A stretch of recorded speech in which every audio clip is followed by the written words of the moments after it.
उसको कि उसने उसको मारा है। उसको मारने में मज़ा नहीं आ रहा था। मारने में मज़ा नहीं आ रहा था तो उसने पत्थर से और उसको ये सारी कुचल-कुचल के कहानी मारा सुनकर पुलिस यार। यार सगी बहन को भी नहीं छोड़ा, तीन में से एक सगी बहन भी थी। तो मतलब ये है कि बड़ा मज़ा आने वाला है कहानी में। हेलो दोस्तों, welcome back to my YouTube channel. और आज जिस वीडियो पे हम रिएक्शन देने वाले हैं वो वीडियो बड़ी इंटरेस्टिंग है। तो चलिए आज की वीडियो शुरू करते हैं, जिसके अंदर रजत भाई ने बताया है एक बहुत ही प्यारी इंटरेस्टिंग कहानी बताई है, जिसके अंदर 8 साल के बच्चे ने 3 मासूम बच्चियों की जान ले ली। तो शुरू करते हैं आज की इस वीडियो को बिना टाइम वेस्ट किए। तो चलिए स्टार्ट करते हैं। स्टार्ट करने से पहले आपसे एक भाई की छोटी सी रिक्वेस्ट है कि मेरे चैनल को लाजमी सब्सक्राइब कर दीजिएगा, बेल आइकन को लाजमी दबा दीजिएगा, ताकि हर नई आने वाली इसी तरीके की इंटरेस्टिंग और प्यारी प्यारी वीडियोस आप तक लाता रहूं। तो चलिए आज की वीडियो पे रिएक्शन देते हैं। मेरा नाम है रजत पवार और आज हम जिस क्रिमिनल के बारे में बात करने वाले हैं इसका एंड भी वैसा ही होता है जैसा सारे क्रिमिनल्स का होता है।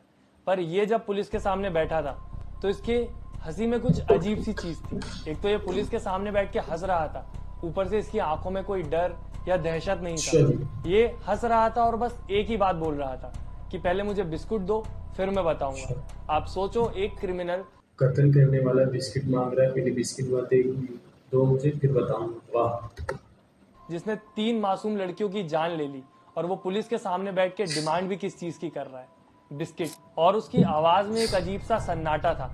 और फिर उसने कहानी बताना शुरू किया कि कैसे उसने 3 मासूम बच्चियों को मौत के घाट उतार दिया और कैसे उन बच्चियों का बेरहमी से खून किया, जिनमें से एक बच्ची उसकी खुद की सगी बहन थी। और बातों बातों में उसने ये भी बताया कि कैसे उन बच्चियों को तकलीफ देके उनको यार सगी बहन को भी नहीं छोड़ा, तीन में से एक सगी बहन भी थी। तो मतलब ये है कि बड़ा मजा आने वाला है कहानी में। मार के उसको मजा आ रहा था। जब वो पत्थर से उन बच्चियों के सर को पीट पीट के कुचल रहा था तो उसको सुकून मिल रहा था। उनके बहते हुए खून को देखकर उसको शांति मिल रही। पर सबसे ज्यादा खौफनाक बात यह है कि ये जो सीरियल किलर है ये सिर्फ 8 साल का था। जी हाँ, 8 साल का बच्चा, जिस उम्र में बहुत से बच्चों को यह भी नहीं पता होता जिंदगी क्या है, जिंदगी की वैल्यू क्या है, मौत क्या होती है।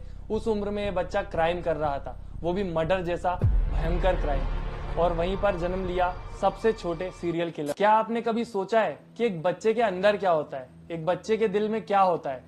ये कहावत तो आपने सुनी होगी कि बच्चे भगवान का रूप होते हैं, पर क्या कभी एक बच्चे के अंदर एक शैतान का साया हो सकता है? तो आइए आज मैं आपको एक कहानी सुनाता हूँ जिसमें आप एक बच्चे के अंदर शैतान का साया देखेंगे। हमारे सबसे छोटे क्रिमिनल का नाम है अमरजीत सिंह, जिसका जन्म 1988 में एक बहुत ही ज्यादा गरीब परिवार में हुआ। इसके पापा मजदूर थे और मम्मी हाउसवाइफ थी। और क्योंकि ये बहुत ज्यादा गरीब थे तो जिंदगी में परेशानियां बहुत ज्यादा थी। तो वही गरीबी से लड़ने के लिए और बेहतर जिंदगी की तलाश यार गरीबी, जो गरीब होता है ना वही जानता है यार। बाकी अपने गरीब गरीब वालों का ख्याल रखें। बाकी अभी बेरोजगारी बहुत बढ़ गई है, गरीबी बहुत बढ़ गई है यार।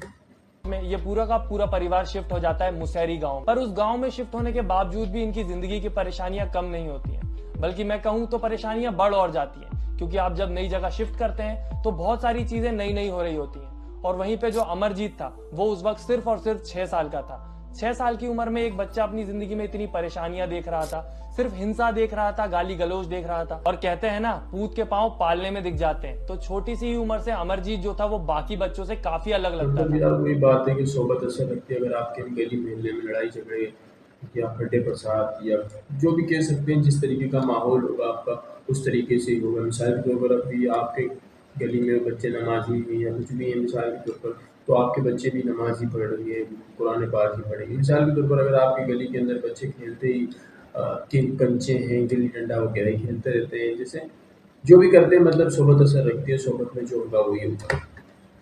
उसका बहुत ज्यादा इन्वॉल्वमेंट होता था लड़ाई में, दंगों में, हर किसी से बदतमीजी करना, किसी से इज्जत से बात नहीं करना। उसके अंदर एक वॉयलेंट स्ट्रीक थी और इस वजह से उससे सब लोग परेशान रहते थे। उसके गांव वाले, उसके परिवार वाले, कोई भी उसे पसंद नहीं करता था। उसकी इन हरकतों की वजह से एक बच्चे से सब लोग नफरत करने लग गए थे। और फिर शुरुआत होती है उसके पहले क्राइम की, जहाँ कहानी शुरू होती है खुशबू नाम की एक छोटी सी बच्ची से, जो कि नॉर्मली अपने स्कूल जाती है जैसे वो रोज जाती थी। पर एक दिन वो स्कूल तो जाती है पर स्कूल से वापस नहीं आती।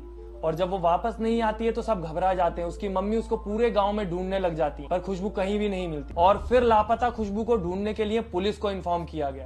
अब पुलिस अपने काम पे पूरे जोरों शोरों से लग जाती है। वो खुशबू को हर तरफ ढूंढती है पर खुशबू कहीं भी नहीं मिलती और बहुत ज्यादा ढूंढने के बाद उनको मिलता है एक आई विटनेस। फिर उस आई विटनेस को पुलिस स्टेशन ले जाया जाता है क्योंकि इस आई विटनेस को सब पता था कि खुशबू कहाँ गई है। फिर उससे जब पूछताछ की जाती है तो वो कुछ नहीं बताता, पर फिर वो एक अजीब सी स्माइल करता है और कहता है कि पहले बिस्कुट दो फिर मैं सब बताऊंगा। और वो आई विटनेस कोई और नहीं अमरजीत ही था। और अमरजीत को जब बिस्कुट मिला तो वो खुश हो गया और उसने फिर अपनी कहानी बताना शुरू की कि कैसे उसको खुशबू स्कूल में अकेली दिखी और उसको देख के कैसे उसको गुस्सा आने लगता था। वो सिर्फ अपने अंदर सिर्फ एक गुस्से की भावना ही फील कर पाता था खुशबू को देखकर। फिर उसने एक दिन खुशबू को अकेला देखा। वो खुशबू को घसीटते हुए ग्राउंड तक लेके गए और फिर वहां पर वो खुशबू का गला दबाने लगा। पर गला दबा के अमरजीत को खुशी नहीं फील हो रही थी, उसको कुछ इनकम्प्लीट लग रहा था क्योंकि उसको अभी तक खून नहीं दिखा था।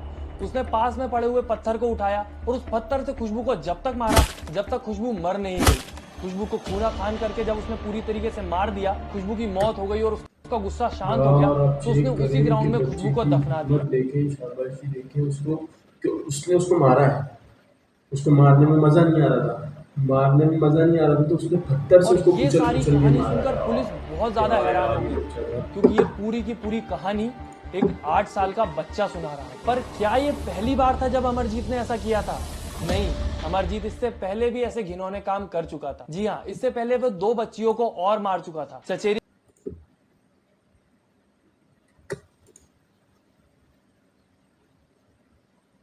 बहन जो कि सिर्फ 6 साल की थी और दूसरी थी उसकी खुद की सगी बहन जो कि सिर्फ और सिर्फ 6 महीने की थी। और यहाँ पर दुख की बात तो यह है कि इन दोनों को भी अमरजीत ने उसी प्रकार मारा था जैसे खुशबू को मारा था। और ऐसे मारने से उसको शांति मिलती थी। जब वो किसी का खून देखता था, किसी को तकलीफ में देखता था तो उसको मजा आता था। पर खुशबू के मर्डर ने अमरजीत को नेशनल स्पॉटलाइट में ला दिया था। और सबसे ज्यादा हैरानी की बात तो यह है कि जो उसकी खुद की फैमिली थी, उसके मम्मी पापा थे, उनको इस बात के बारे में अच्छे से पता था कि ये जो मर्डर है ये अमरजीत ने किए हैं। पर जब खुशबू का मर्डर हुआ तो ये सारी चीजें पूरी दुनिया के सामने आ गई। पर सवाल ये उठता है कि जब उसके मम्मी पापा को उसके परिवार को पता था तो उनने इसके लिए कोई कदम क्यों नहीं उठाया? उनने इसको छुपाने का फैसला क्यों किया?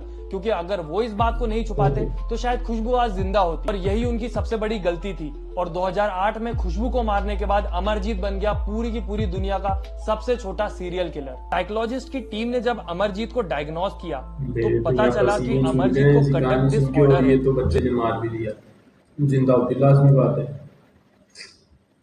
एक बिहेवियरल डिसऑर्डर है और इसमें इंसान कोई सोशल कंडक्ट फॉलो नहीं करता है और हमेशा एक रिपीटेटिव एग्रेसिवनेस दिखाता है। ये डिसऑर्डर यूजुअली टीनेजर्स और यंग एडल्ट्स में देखा जाता है, लेकिन एक 8 साल के बच्चे में ये सब देखना काफी ज्यादा डिस्टर्बिंग था। और इस साइकोलॉजिकल डिसऑर्डर की वजह से 3 बच्चियों को अपनी जान गंवानी पड़ी और इस प्रकार से अमरजीत बन गया दुनिया का सबसे छोटा सीरियल किलर। मेरे तो गैस पसंद नहीं छोड़ रहे इतने से बच्चे की इतनी खतरनाक कहानी सुनकर।